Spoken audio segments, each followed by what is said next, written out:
welcome to Week 2's version of the Coach Salt Show. Demons coming off a big road win at Amite. Amite, a very talented team.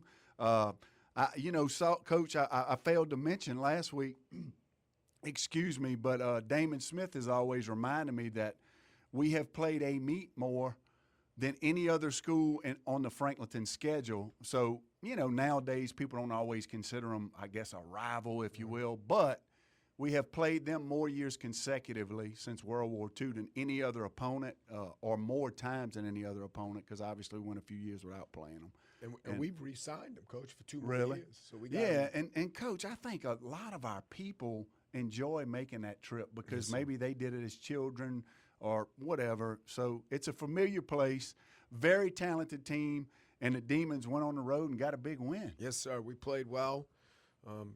It's always going to be a tight game when you're playing against a team that has tremendous ability, a team that's constantly practicing Thanksgiving week, which is where everybody wants to be. Yeah. And so for us to go over there and take care of business was a good sign for us. It was, and Coach, it didn't take long, that fancy kickoff return you had designed. We go back and forth, Coach Salt and I, debating a lot on special teams because we love the game, Coach. Yes, sir. Yes, sir.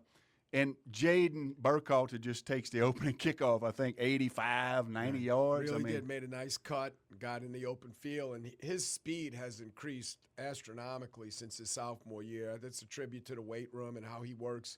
He's a multi-sport athlete. Leaves football, goes to basketball. Leaves basketball, goes to track. Leaves track, comes back to spring football, and never misses a day in the weight room. And you can see the way his body's changed and his speed has developed. That's a guy that's got a tremendous future.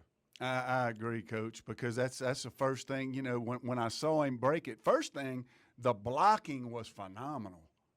There were guys crossing the field, kicking guys out. They all had a hat on a hat. And, of course, he accelerated. And, in the past we were like, Jaden, shoot, Coach, he never got touched this time. No, sir, he can run. He did the same thing on one or two of the pass receptions that he had. And how about the athletic play? I was watching Friday Night Football, Coach, the one he caught where he was – if they had replay, it was probably a touchdown, but he stuck the ball inside the pylon. They called him out on, I think, the 1 or the 5 or somewhere. Yeah, he's a tremendous athlete. If you can remember back last year in the Iowa semifinal game, he had an unbelievable catch on a critical third down. He really did. Kind of signs of things to come, and it's his time now. Yeah, and you love to see good things happen to kids who put the time in. Yes, sir. And are good kids. You know what I'm saying? Yes, who do good the right things throughout the day on campus, in the weight room, and then go out there, like you say, classroom, weight room, locker room, does all the great things and goes out there and shines. Yes, sir. And so, Coach, we went, one of the things that stood out to me against Amite was we had opportunities, but maybe a penalty here or a missed assignment here.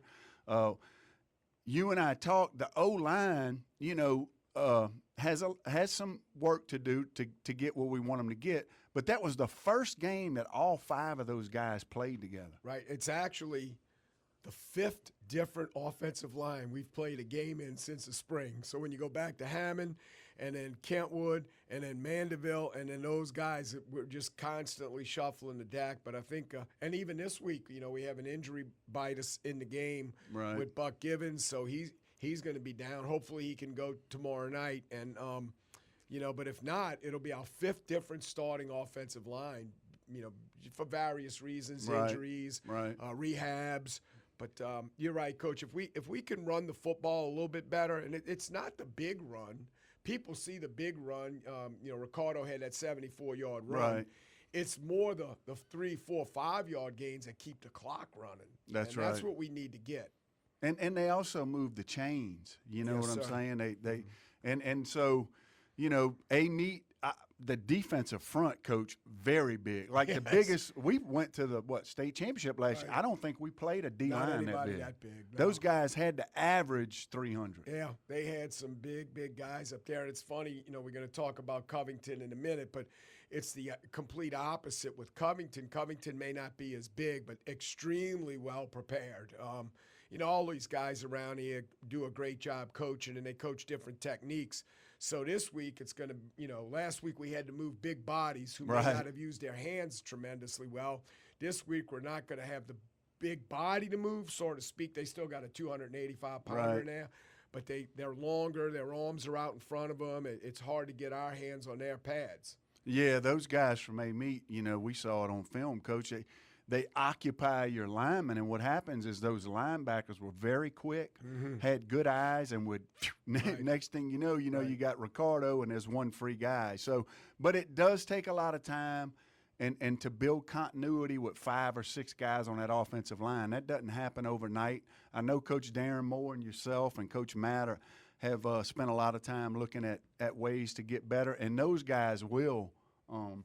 I also think, Coach, me and you talked, last year we started the season off, offense was probably always performing at a high level. Yes, sir. Defense was a little further behind. I was excited to see the other night, man, our defense controlled the game. They really did. I have to tip my hat to the guys who are coaching defense for us, Coach Mizell, Coach Westmoreland, and Coach Burris. Those guys have done a great job coaching individual progression of skill. And then Coach Burris has done an outstanding job implementing a system. So when you got guys who can coach skill and a coach that understands the system you want to run, it just really works out well for us. And this is the best defense that since I've been here. Right. I've only been here 3 years, but since I've been here, this is the kind of defense that I always envisioned us having. Coach, we just seem so athletic on the second and third levels. Yes, I mean, sir. those guys are running down the Amite quarterback, hitting him. I think might have been their first or second drive. Somebody hit him in the back. He fumbled, and we recovered. Right. And when you have that kind of speed and you have the ability to deliver contact the way they're delivering contact, turnovers become a big part of the game, and we're going to get some. Yeah, that was a big part of the game the other night, and I thought defense, for the most part, controlled. Coach, was there anything, who defensively stood? I mean, like I said, it looked like, and of course with the new numbers, Coach, right. I'm like, well, who's number 5? And somebody was like, oh, that's, Yeah, I think defensively you have to credit, although they don't get a lot of statistics, you have to credit, Sam Brady, and you have to credit Devin Harris for keeping the linebackers clean. And then because of that, Rajon Covington had a phenomenal night. Really was a guy that has stepped in for us because we had to replace DJ Andrews, who was a first-team All-District honorable mention All-State player and district defensive MVP. And then at that second level, our safety play really, really went well. Taylor McCray is just, as you said, man, he's just a dog. He's all over the place. Whenever you see something happening positive on the field defensively, you usually see that number 5 around it. So he had a great night. And the thing that helps us, too, is we're tremendously athletic at corner. Right. Ja'Kai McLean and Caleb Causey give us a lot of athleticism. And then, we're long in safety. J.W. McGee came up and made some big hits all night long. So that's secondary because those 4 guys are quality athletes and good people. All those guys really stood out. Yeah, Coach, you mentioned Rajon. Coach, I was so proud of him because, he didn't get to play a lot last year. Right. And, man, I kept seeing him. And, Coach, he's not the fastest guy, but he's got some instinctiveness, I guess, and the ability to see what he's supposed to, and he's gone. Yeah. I mean, he's accelerating, tackling people all over the field last Friday. And like you said, I think of Taylor, I don't know how much he played last year, but I remember in the Dome. He was all over the place. And so just go ahead. I'm sorry. He's another guy who you can see his development through the weight room. And, he didn't play a lot as a sophomore because he just, he wasn't a very big body. And, right. In football, you got to get out there and you sometimes you're running into some big human beings. Right. But now through the weight room and the off-season conditioning, and he's another guy, coach, that goes from football to basketball to track to spring football and doesn't miss a beat in the weight room. You're finding more and more and more of the guys who don't specialize, as the saying goes, in one particular sport, but have the ability to play multiple sports and compete. Those always seem to be the guys that are making big plays in whatever sport they're in at that moment. And, you bring that up. There's also, Coach, skills that you can develop in all these different sports, I always think about how well the basketball players seem to catch the ball on the football field. The baseball players, the shuffling of the feet, they just seem to have good hand-eye coordination. and their feet seem to be pretty quick. So yeah, that there's so many skills, and ultimately it's about just being a competitor. Right, and I have to I have to give a shout out to Coach Drew Mizell, Coach. Since he's gotten here, our weight program has turned into a different direction, a greater direction. And those kids that lift in our program, in football and lift throughout the entire year with Coach Mizell, you could just see their development as an athlete. And you said it. We just athletically, we look better. We look the part athletically. Right. Coach Nate and I were talking, I think it was early in the week. Who do we have in number 4? Demontre Coach Taylor. Obviously, I'm not saying he's playing like this. Right. Hopefully one day he will. But, Coach, he looked like Brandon Taylor out there wearing number 4. Right. Both of those outside backers give us Demontre Taylor and Tyler McGee. Both give us just great, long, athletic, physical kids. Well, so we go to Amite, Coach. We come home with a victory. Basically, we're in control throughout. And again, I think you and I talked Saturday morning. Amite's going to have a long season. Right. Get us a lot of points. Right. When I say long, folks, I'm referring to they're going to make a playoff run. No doubt. If he keeps those players together and they get in a little better shape, they got size, they got speed, they got it in the right places.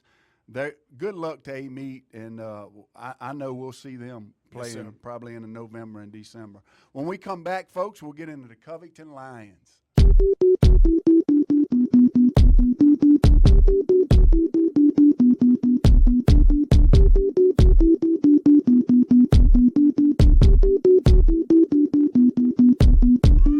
At Covington High School, we're in it to win it. Please like, share, tag, and follow. And any posts we put on our Instagram or X account using the hashtag SN5TL and sweepstakes.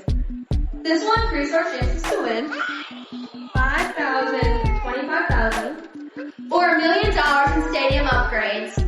Hey Demons, we're ready for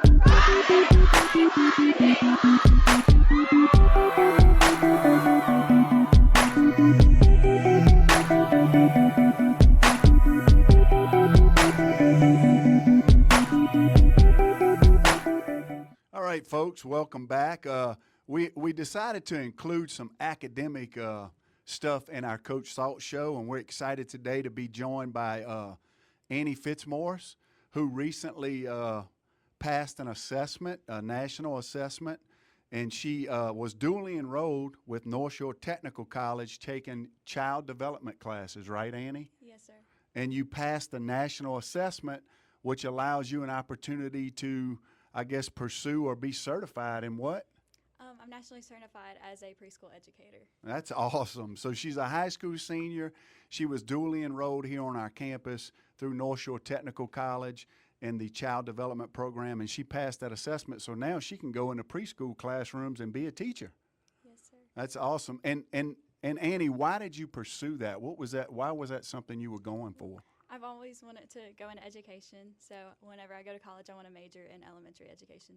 That's awesome. That's good stuff. And ironically, her mother is a great educator. I always said she was the best math teacher ever because she actually taught my children math. And coming from a family of educators, you want to become an elementary educator. Where do you think you're going to work at one day? Hopefully right here in Washington. Yes, ma'am. That's what we need. So it's always important, y'all, and we always feel like, when we develop our own educators, they just have a different sense of pride and that sort of stuff in our community. So, Annie, what else do you have going on this? So how many classes you in this year?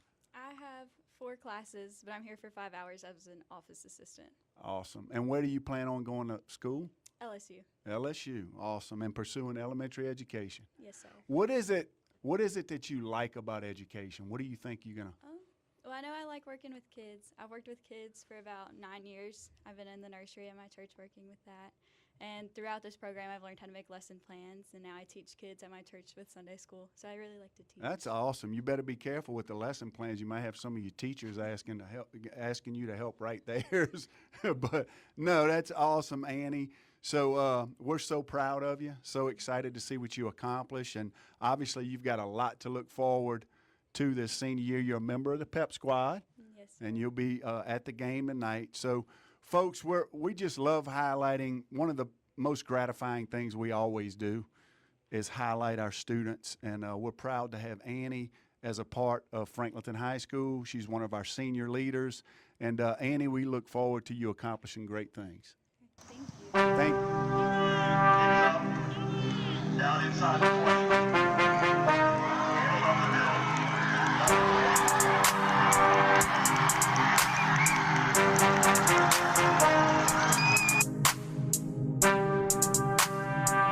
Miles south. We went 25 miles east last week. This time we'll go, west. This time we'll go 25 miles south to take on a good Covington Lion team who basically gave us they gave us our only regular season loss last year. Well-coached team, Coach. What do you see going down to Covington tonight? Typical Covington are going to be physical.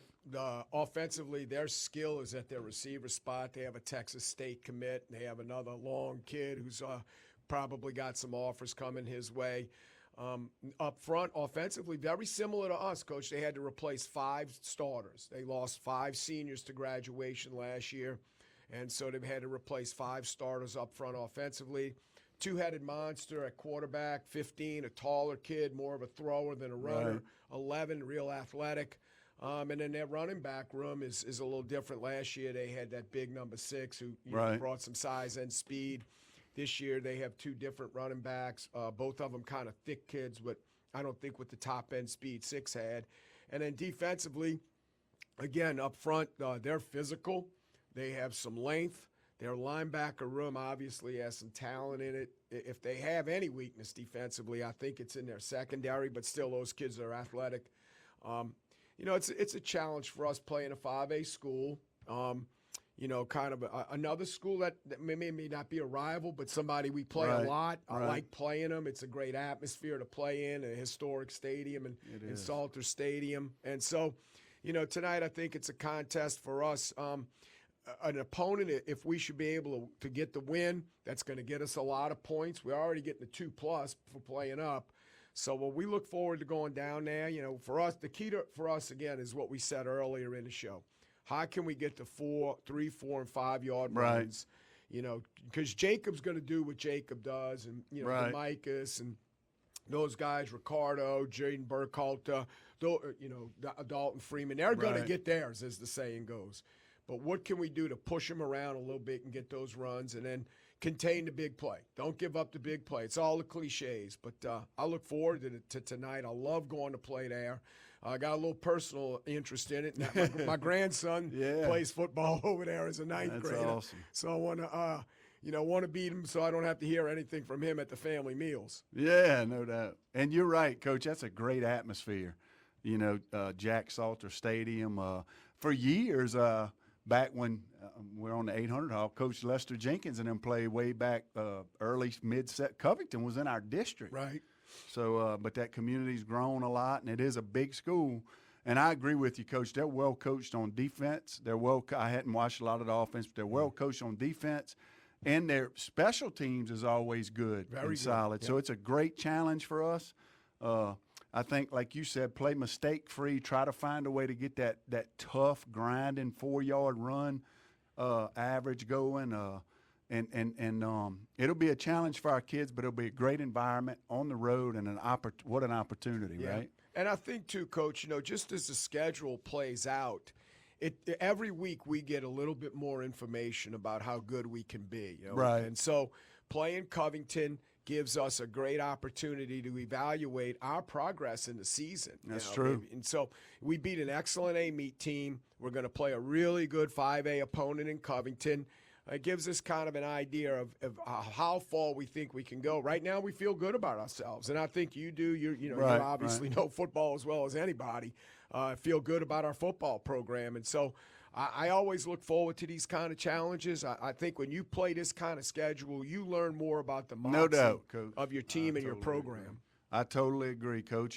And you look at that defensive front in terms of their fundamentals and whatnot, they kind of remind me a tad of what Iowa had. Correct. Maybe not quite as big or as long, but fundamentally extremely sound within the box. Hold the edge as well. They're not going to Yes. give you a big play. Yes. They don't miss a lot of tackles at the second level. So I Right. agree, Coach. It is a lot of what we're going to see. Should we make that deep playoff run when we see an Iowa or we see a North DeSoto? That's right. That's right. You can look back at this film and say, okay, we did this well, or maybe didn't do this as well. We should have called this here, maybe not called it there. And it preps you for those playoff runs. It sure does. So, folks, come out and support the Demons tonight. They'll be heading 25 miles down the road south to take on the Covington Lions. Come out and support us, and let's hope that our team comes home with a victory. Thank you.